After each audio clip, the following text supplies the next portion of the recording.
Good afternoon, everybody. This is Bonnie Vandermeulen, Training Coordinator for Wisconsin Facets. On behalf of our entire Wisconsin Facets staff, I'd like to thank you for joining us today.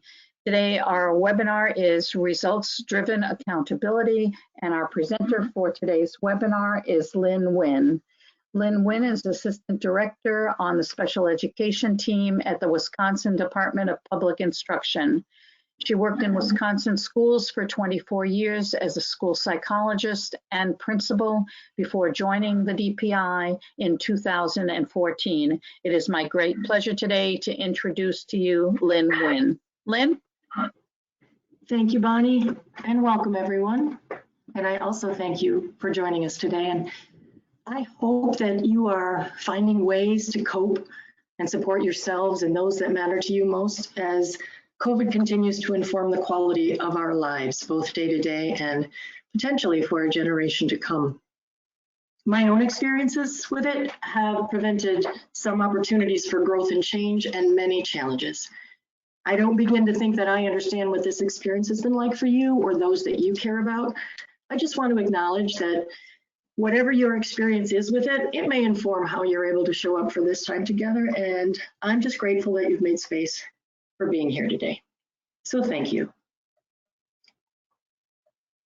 Before we get into our topic on results-driven accountability for today, I want to take a minute to acknowledge that the land that the Wisconsin Department of Public Instruction occupies is the historic territory of the Ho-Chunk people, land their nation calls Dejope. Native American nations have stewarded the land that is now Wisconsin since time immemorial. I respect the inherent sovereignty of the Ho-Chunk Nation, their elders past and present, and future generations, and will continue to cultivate collaboration and partnership with all our Native American nations, people, communities of Wisconsin.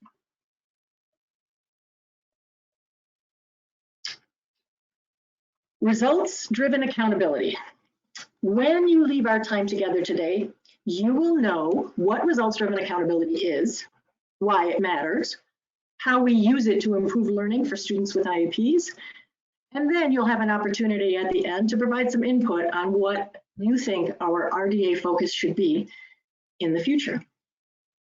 So RDA comes from the Federal Office of Special Education Programs, what we call OSEP. It basically describes how OSEP, or the federal government, will hold all of the states in the nation accountable for educating students with IEPs effectively. And it's that word effectively that marks an important shift in this accountability. Because in the past, federal accountability was primarily in compliance. That is, making sure that we are meeting the legal requirements of special education in Wisconsin. And what they found is that you can conduct evaluations and write IEPs that meet all the legal requirements of federal law, but that alone does not ensure positive learning outcomes for students. And that's where results-driven accountability comes in. What RDA does is shifts some of our state accountability from that primary focus on compliance to one that puts more emphasis on a balance between legal compliance and results for students with IEPs. So under RDA, accountability will still include compliance and will also place greater emphasis on whether the special education services that we're providing to students are actually effective in supporting the progression of their learning.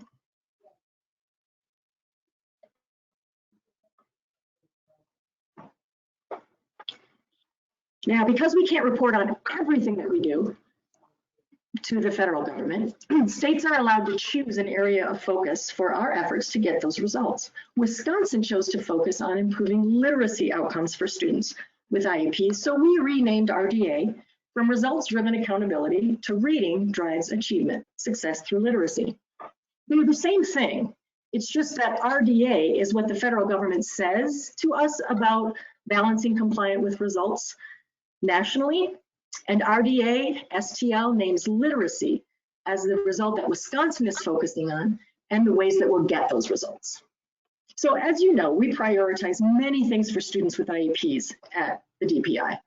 The federal government just asks us to pick one that we'll report on to the government to demonstrate our efforts towards those results. And for Wisconsin, that's literacy.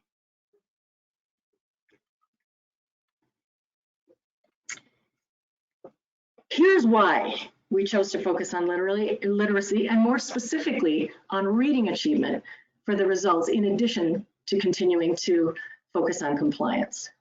There are 16 indicators, 16 things that the federal government asks us for data on each year in special education. Some of those indicators measure compliance and some measure results.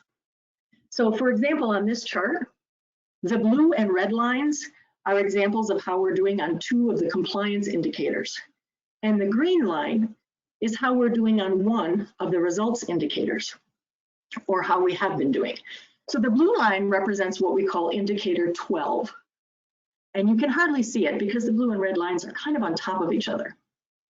But we have a legal obligation, as well as an ethical one, to make sure that children from birth to age 3 who will be eligible for special education services in public schools have an IEP in place by the time they turn 3, so that there's no gap in support from early childhood services to public school services. This is a legal requirement, and as you can see from the chart, we are nearly 100% compliant with this indicator and have been over time. The red line represents what we call indicator 13, or post-secondary transition planning. So we also have a legal obligation to make sure that IEPs for students aged 16 and over include appropriate, measurable post-secondary goals related to their transition needs between high school and whatever they do next in life. Again, a legal requirement, and we are nearly in 100% compliance with this every year. The concern and the reason that RDA exists is that green line near the bottom of the chart. While in Wisconsin, we are great at creating IEPs, evaluating kids and creating IEPs that meet all the legal requirements. Indicators of results for students with IEPs have remained low, and that's been for many years, not only in Wisconsin, but across the nation. So the green line represents indicator 3 for Wisconsin, which is the percent of students with IEPs who are proficient in reading based on our state test. So what you can see based on this gap is what we need to do is to support our educators in translating those well-written IEPs into high quality instruction for students. Okay, simply put, RDA in Wisconsin is our efforts to improve reading for students with IEPs. That's the simple, what is RDA? But as you know, things are rarely simple when it's involved with the federal government. So back at the beginning of this conversation, I had said that the federal government allows states to choose an area of focus for our efforts to get results. So to do this, Wisconsin needs to tell the Federal Office of Special Education what we're going to focus on, who we're going to focus on, and what data we're going to collect, so that we know if we're getting the results that we're expecting. This is our state SIMR, our state identified measurable result. And it's a really fancy way of focusing on 3 things. What is it that we want to do? We want to improve reading skills. Who do we want to improve that for? We want to improve that for students with IEPs. And for our state, we're focusing on grades 3 through 8.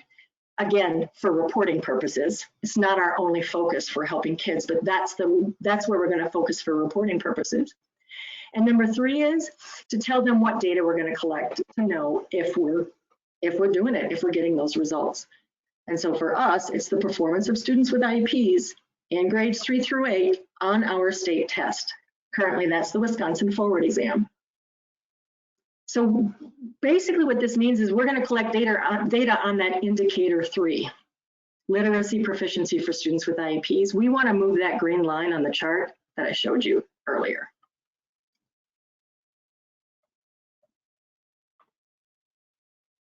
Okay, now that we've talked about what RDA is, next comes the how.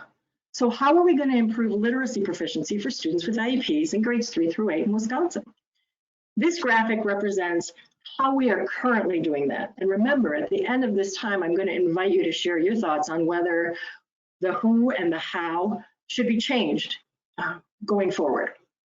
In Wisconsin, we've identified 4 actions or strategies for achieving higher literacy achievement for students with IEPs.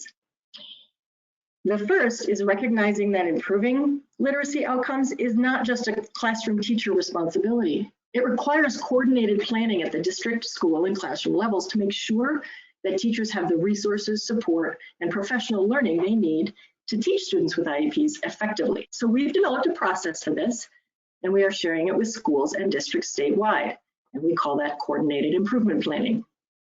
Our second strategy is statewide professional learning, and this is provided to adults, educators, and administrators on ways to provide high-quality instruction. And there are many ways that the DPI has been doing this throughout this current RDA cycle. The third is to have compliance focused on results. So the idea here is that we want our efforts around compliance to not just meet the letter of the law, but to actually focus on results for learners. So one way that we're doing that is to recreate the IEP process from a technical paperwork process to one that guides an IEP team through the critical steps for ensuring that what's in the IEP will inform instruction and readiness for college, career, and contributions for every learner. We call these college and career ready IEPs, or CCR IEPs. And we've been providing statewide professional development to general and special education teachers on this process for several years now. And the last one is coaching. Knowing what to do comes from professional learning. Being able to do it well requires coaching support for educators while they're trying to implement what they learned. So we developed a statewide coaching system and an assessment process so that districts can know what good coaching is and how to assess it so they can improve upon it so that they have the supports in their buildings and classrooms for teachers to deliver high quality instruction, specific to all kids, but specifically to students with IEPs. So our belief was that if DPI provides all these strategies, then adults supporting students with IEPs will have a greater capacity to teach them well, and this will improve their literacy skills. That is RDA in a nutshell in Wisconsin.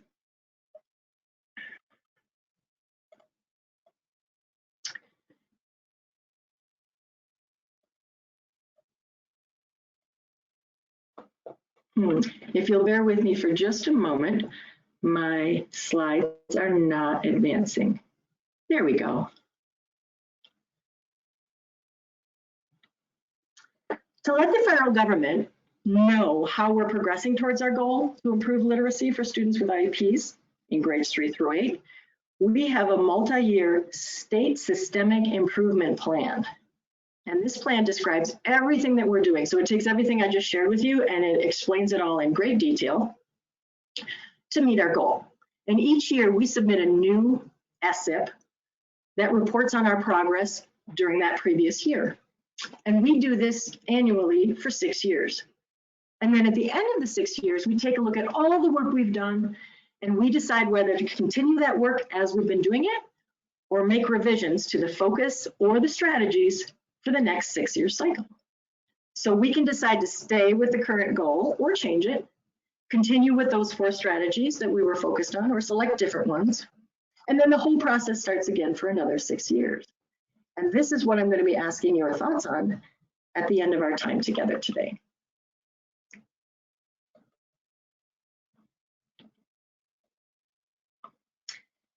This year marks the end of one of those 6-year cycles.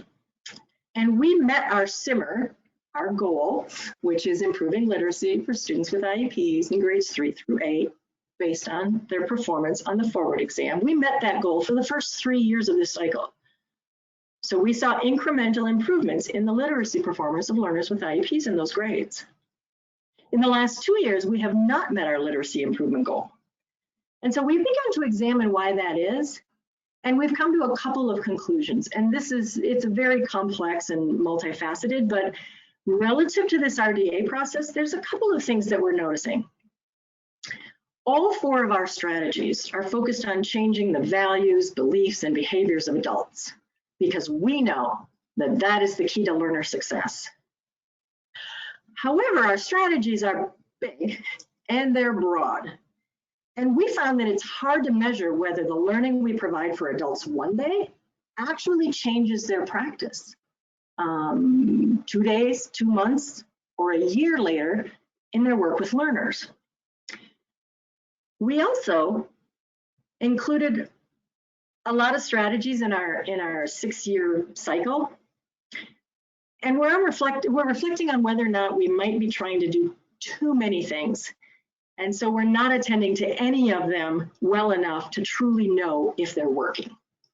So we're wondering if we could be more impactful, for example, if we focused on 1 or 2 strategies instead of 4, and if we focused on them all the way from what the state does to what, if we're partnering with our CISA regions, what they do, to the district, to the school, to the classroom. So that we can actually measure if, as a state, what we're doing is just good for kids with IEPs, or if it's also providing them the literacy skills they need to ensure that they're ready for their plans after high school. So as I said, we are in the 6th year of the current 6-year cycle for our SEP. And we are considering making some changes for the next cycle. And that, again, could be shifting our focus, or shifting the data that we collect, or shifting the strategies that we are focusing on.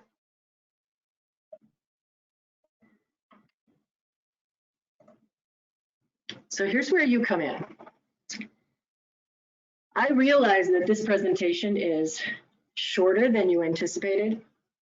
And basically, for the lives of many of us right now, that's a positive.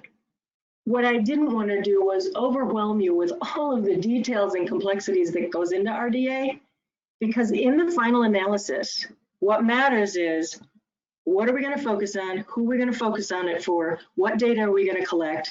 And if it's not working, what are we going to do differently? And that's where we are. And here's where your input is needed. So in essence, we have the next 14 months or so until our next SEP submission in February of 2022 to gather as much information as we can to make decisions about how to organize our goals, our strategies, to maximize the impact for learners with IEPs for the next 6 years. So some of the suggestions that we're considering include, first, keeping the focus on literacy.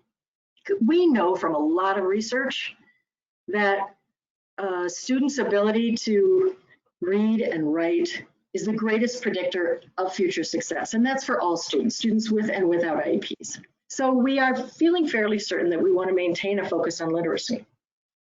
One thing that we're considering making a change to is the scope of our SIMR. So we're currently focused on improving reading for learners with IEPs in grades 3 through 8, and that includes both elementary and middle school grades. That's a lot of grades to study.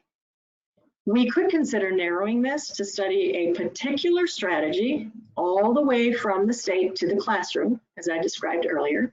That could be in grades 3 through 5. It could be in grades 6 through 8, maybe pre-K through 2, rather than studying 2 levels of a school system, both elementary and middle school. So that's one place where we are considering a shift. The second is in regard to narrowing the scope of our strategies. So we're currently focused on those 4 broad areas that I described: continuous improvement, professional learning, CCR IEPs, and coaching. We have come to believe that these may be too broad, and we need a more specific focus so that we can truly know if what we're doing is making a difference for kids. Now, that could be around any one or more of the strategies that we're already doing, or any other strategy that shows promise for learners with IEPs and literacy.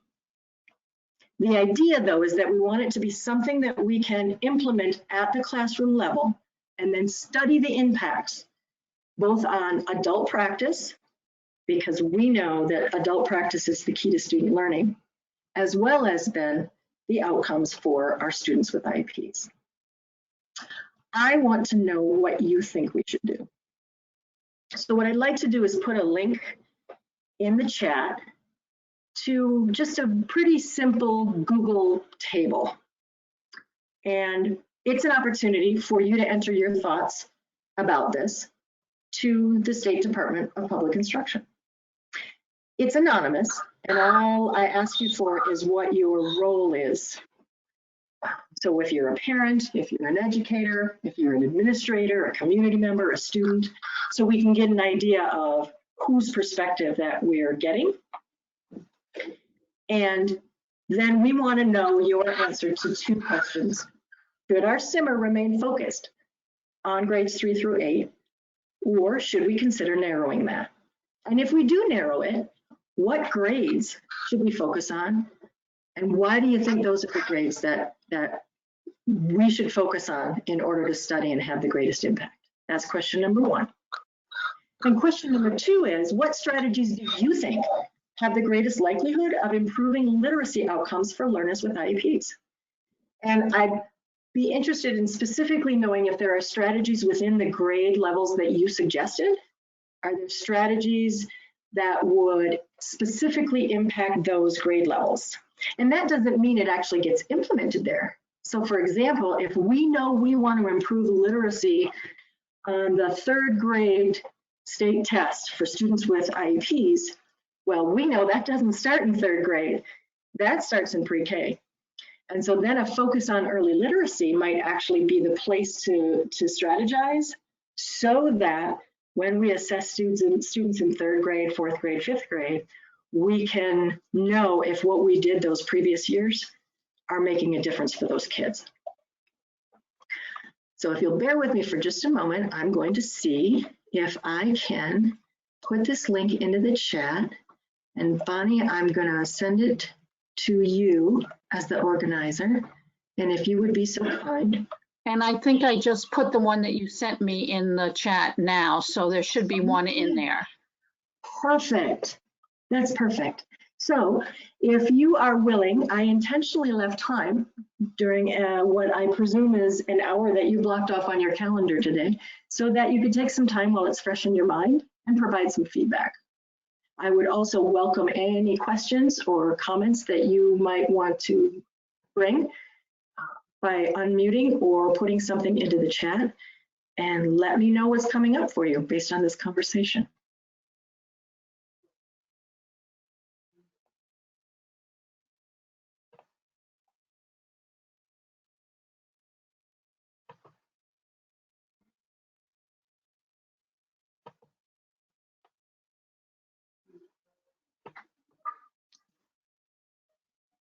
So at this time, Lynn, we don't have any comments.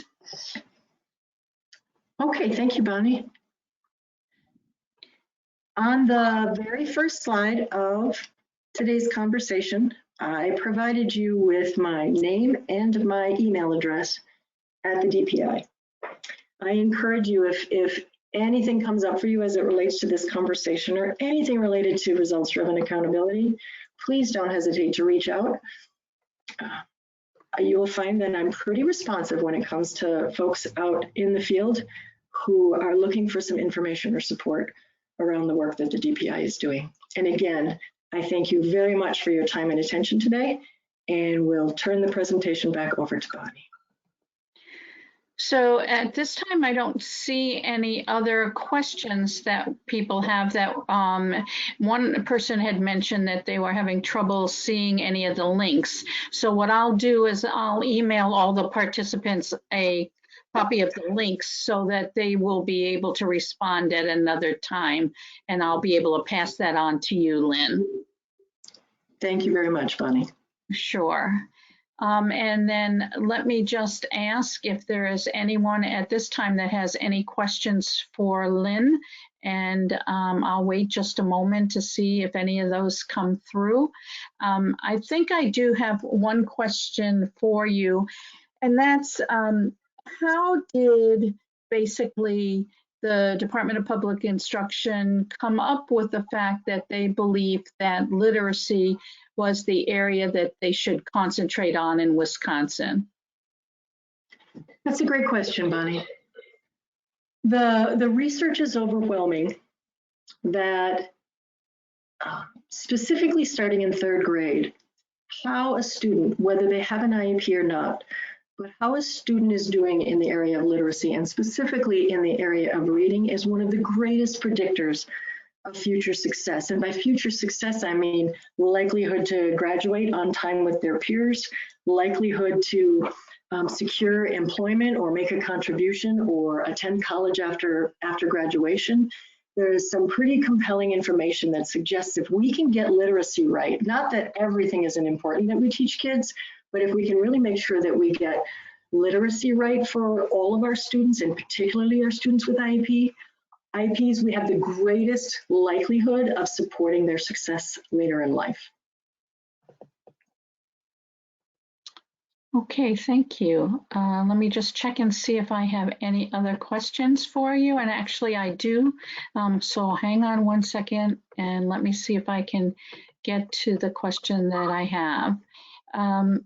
If an individual is behind in literacy, like reading, for example, a student is in grade 5, but reading at the 3rd grade level, do they teach them a 5th grade or a 3rd grade level curriculum? That is an excellent question, and the answer is both.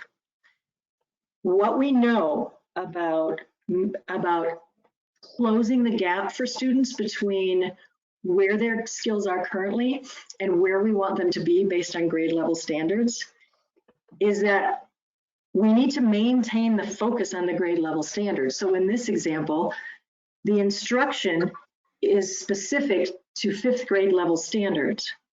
What we do then for a student who is functioning skills-wise at a 3rd grade level is we make accommodations and adjustments to the way we teach so that we can fill the skills gaps that a student with an IEP has, always with the intention of closing that gap. Because having a disability is a social construct. And I don't want to get us too far into a rabbit hole, but the idea of ability is honestly, it's made up by us as a society. And we decided sort of where thresholds are for who does and who doesn't, and who can and who can't as it relates to various ways of being in life. And the belief around students with IEPs, and if you'll notice, I don't say students with disabilities, I say students with IEPs.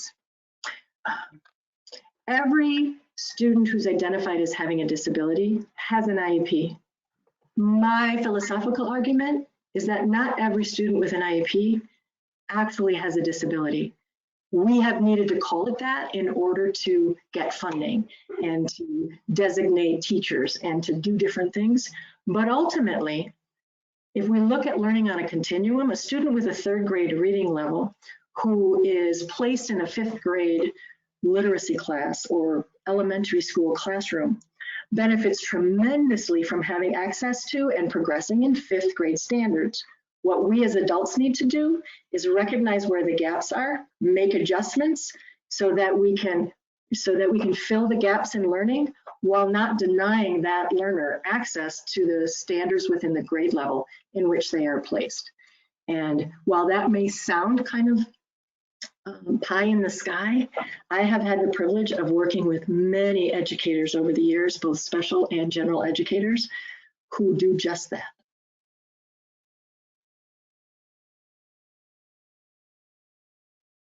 I don't see at this time that I have any other questions.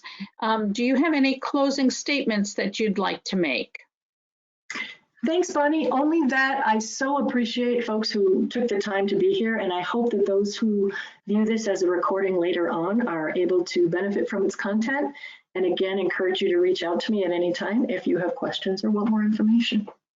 And just one other thing, if someone has a question, how should they go about contacting you? So the email address that I put on the very first slide is probably the most efficient because that gets checked multiple times every day.